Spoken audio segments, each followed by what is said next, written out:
Hi friends, welcome to a new video. Modern ക്രിക്കറ്റിലുള്ള 4 തരം pro stance എങ്ങനെ എടുക്കാം, എന്താണ് അതിൻ്റെ അഡ്വാൻറ്റേജ്, എന്താണ് അതിൻ്റെ എല്ലാം ഡിസ്അഡ്വാൻറ്റേജ് എന്നതാണ് ഇന്നത്തെ നമ്മുടെ വീഡിയോ. ഈ 4 സ്റ്റാൻസും നിങ്ങൾക്ക് നിങ്ങളുടെ സ്റ്റൈൽ അനുസരിച്ച് നിങ്ങൾക്ക് വേണമെങ്കിൽ നിങ്ങളുടെ സ്ഥിരം സ്റ്റാൻസ് ആക്കാം. അല്ലെങ്കിൽ ബോളർക്കും പിച്ചിനും സിറ്റുവേഷനും അനുസരിച്ച് നമുക്ക് ഈ സ്റ്റാൻസുകൾ മാറ്റി മാറ്റി ചെയ്യാം. സോ എന്തൊക്കെയായാലും വലിയൊരു ലെസൺ ആണ്. നിങ്ങൾ നല്ലപോലെ വാച്ച് ചെയ്യുക, ഈ വീഡിയോ മുഴുവനായിട്ടും കാണുക. സോ ചാനൽ സബ്സ്ക്രൈബ് ചെയ്യുക, വീഡിയോ ലൈക്ക് ചെയ്യുക, കമന്റ് ചെയ്യുക. Let's go to the video. 4 സ്റ്റാൻസിലെ ഫസ്റ്റ് സ്റ്റാൻസ് ആണ് ഷോർട്ട് സ്റ്റാൻസ്. ഈ ഒരു സ്റ്റാൻസിൽ കാലുകൾ തമ്മിലുള്ള അകലം വളരെ ഷോർട്ടായിരിക്കും, അതുകൊണ്ടാണ് ഷോർട്ട് സ്റ്റാൻസ് എന്ന് പറയുന്നത്.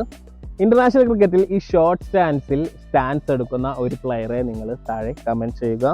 ഈ ഷോർട്ട് സ്റ്റാൻസിന്റെ അഡ്വാൻറ്റേജ് എന്താണെന്ന് വെച്ചാൽ നല്ലപോലെ നമുക്ക് ക്വിക്ക് മൂവ്മെന്റ് ആയിട്ട് ഫ്രണ്ടിലേക്കും ബാക്കിലേക്കുമുള്ള മൂവ്മെന്റ് വളരെ ക്വിക്കായിട്ട് നമുക്ക് ചെയ്യാൻ പറ്റും. അതേപോലെ തന്നെ ഷഫിൾ ചെയ്ത് മൂവ് ചെയ്യാനും നമുക്ക് ഈ ഒരു സ്റ്റാൻസ് നല്ലപോലെ യൂസ് ആകും. പക്ഷേ ഇതിന്റെ ഏറ്റവും വലിയ ഡിസ്അഡ്വാൻറ്റേജ് ആണ് ഇതിന്റെ സ്റ്റെബിലിറ്റി. നിങ്ങൾ തന്നെ ഒന്ന് നിന്ന് നോക്കുക, ഇങ്ങനെ നിൽക്കുമ്പോഴാണോ ഇങ്ങനെ കാല് അകത്തി വെച്ച് നിൽക്കുമ്പോഴാണോ കൂടുതൽ സ്റ്റെബിലിറ്റി നമുക്ക് കിട്ടുന്നത്? തീർച്ചയായിട്ടും കാല് കുറച്ച് അകത്തി വെക്കുമ്പോഴായിരിക്കും നമുക്ക് കൂടുതലും സ്റ്റെബിലിറ്റി കിട്ടുന്നത്. സോ ഈ ഒരു സ്റ്റാൻസിന്റെ ഏറ്റവും വലിയ ഡിസ്അഡ്വാൻറ്റേജ് ആണ് നമുക്ക് സ്റ്റെബിലിറ്റി വളരെ കുറവായിരിക്കും. 4 സ്റ്റാൻസിലെ സെക്കൻഡ് സ്റ്റാൻസ് ആണ് വൈഡ് സ്റ്റാൻസ്. കാല് നല്ലപോലെ വൈഡ് ചെയ്തിട്ടായിരിക്കും ഇവർ ഈ സ്റ്റാൻസ് എടുക്കുന്നത്. ഇങ്ങനെ സ്റ്റാൻസ് എടുക്കുന്ന ഒരാൾ പീറ്റേഴ്സൺ ആണ്. ഇനിയും കുറെ ഇന്റർനാഷണൽ പ്ലേയേഴ്സ് ഇങ്ങനെ വൈഡായിട്ട് സ്റ്റാൻസ് എടുക്കുന്നുണ്ട്. ഏതെല്ലാം പ്ലേയേഴ്സ് ആണ് ഇങ്ങനെ സ്റ്റാൻസ് എടുക്കുന്നതെന്ന് താഴെ കമന്റ് ചെയ്യുക. ഷോർട്ട് സ്റ്റാൻസിന്റെ നേരെ വിപരീതമായ ഒരു സ്റ്റാൻസ് ആണ് വൈഡ് സ്റ്റാൻസ്. സ്റ്റാൻസിന്റെ ഏറ്റവും വലിയ അഡ്വാൻറ്റേജ് എന്ന് വെച്ചാൽ സ്റ്റെബിലിറ്റി തന്നെയാണ്. സ്റ്റെബിലിറ്റിയാണ് ഇതിന്റെ ഏറ്റവും വലിയ അഡ്വാൻറ്റേജ്.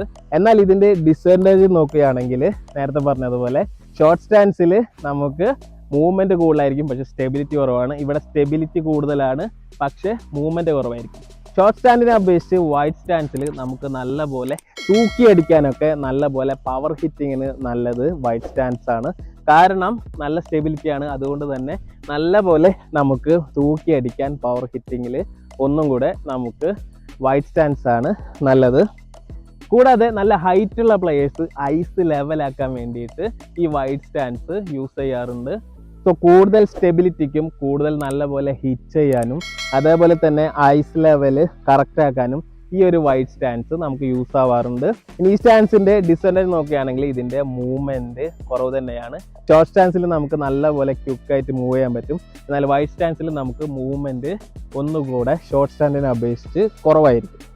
തേർഡ് സ്റ്റാൻസ് ആണ് ഓപ്പൺ സ്റ്റാൻസ്. ഓപ്പൺ സ്റ്റാൻസിനെ പറ്റി നമ്മളൊരു കംപ്ലീറ്റ് വീഡിയോ ചെയ്തിട്ടുണ്ട്, എന്നാലും നമുക്ക് ചുരുക്കി പറയാം.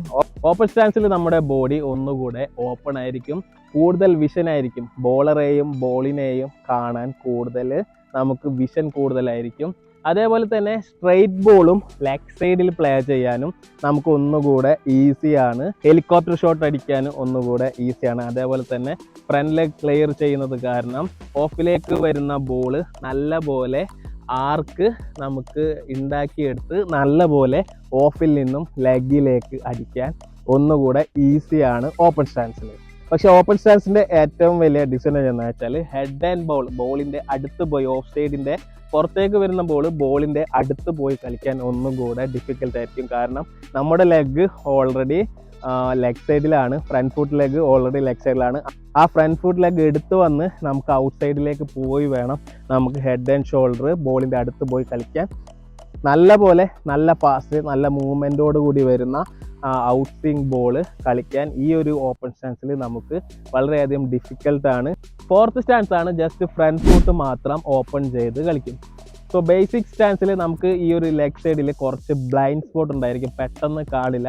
പക്ഷെ നമ്മൾ ഫ്രണ്ട് ഫുട്ട് ഓപ്പൺ ആക്കി കഴിഞ്ഞാൽ നമുക്ക് ഒന്നുകൂടെ കാണാൻ പറ്റും. ആ ഒരു ബ്ലൈൻഡ് സ്പോട്ട് മാറി നമുക്ക് സ്ട്രൈറ്റിലേക്കും ലെഗിലേക്കും ഓൺ ഡ്രൈവും ഫ്ലിക്കും എല്ലാം കളിക്കാൻ ഒന്നുകൂടെ ഈസി ആയിരിക്കും ഈ ഒരു സ്റ്റാൻസിൽ.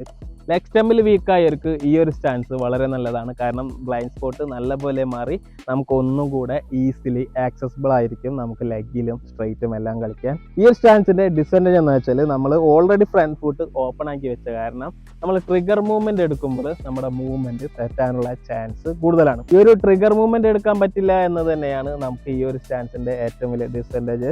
എന്തായാലും നിങ്ങൾക്ക് 4 സ്റ്റാൻസും മനസ്സിലായി എന്ന് വിചാരിക്കുന്നു. ബേസിക് സ്റ്റാൻസ് നിങ്ങൾക്ക് അറിയാത്തവരുണ്ടെങ്കിൽ നമ്മൾ ഫുൾ കംപ്ലീറ്റ് വീഡിയോ ചെയ്തിട്ടുണ്ട്, പോയിട്ട് കാണുക. ഞാൻ ആദ്യമേ പറഞ്ഞതുപോലെ തന്നെ നിങ്ങൾക്ക് വേണമെങ്കിൽ ആദ്യമേ ഈ ഒരു സ്റ്റാൻസ് എടുക്കാം, അല്ലെങ്കിൽ ട്രിഗർ മൂവ്മെൻ്റ് എടുത്ത് ഈ സ്റ്റാൻസിലേക്ക് വരാം, അല്ലെങ്കിൽ ബോളറിൻ്റെയും പിച്ചിൻ്റെയും ഗ്രൗണ്ടിൻ്റെയും അതേപോലെ തന്നെ സിറ്റുവേഷൻ അനുസരിച്ചും എല്ലാം നിങ്ങൾക്ക് ഈ സ്റ്റാൻസ് മാറ്റി മാറ്റി കളിക്കാം. കാരണം ഓരോ സ്റ്റാൻസിനും ഓരോ അഡ്വാൻറ്റേജ് ഉണ്ട്, അതേപോലെ തന്നെ ഡിസഡ്വാൻറ്റേജ് ഉണ്ട്. സോ നമുക്ക് ഏത് സ്റ്റൈലാണ് യൂസ് ആവുക എന്ന് വെച്ചിട്ട് ആ ഒരു സ്റ്റൈല് നമ്മൾ എടുക്കുക. നമ്മളുടെ ബോഡിക്ക് അനുസരിച്ച്, നമ്മളുടെ മൂവ്മെൻറ്റിനനുസരിച്ച്, നമ്മളുടെ മൈൻഡിനനുസരിച്ച് ആ ഒരു സ്റ്റാൻസ് എടുക്കുക, എന്നിട്ട് യൂസ് ചെയ്യുക. സോ നിങ്ങളിപ്പോൾ ഏത് സ്റ്റാൻസാണ് യൂസ് ചെയ്യുന്നത് എന്ന് താഴെ കമൻറ്റ് ചെയ്യുക. ഇനി ഏത് സ്റ്റാൻസിലേക്ക് മാറിയാൽ കൊള്ളാമെന്നുണ്ടെന്നും താഴെ കമൻറ്റ് ചെയ്യുക.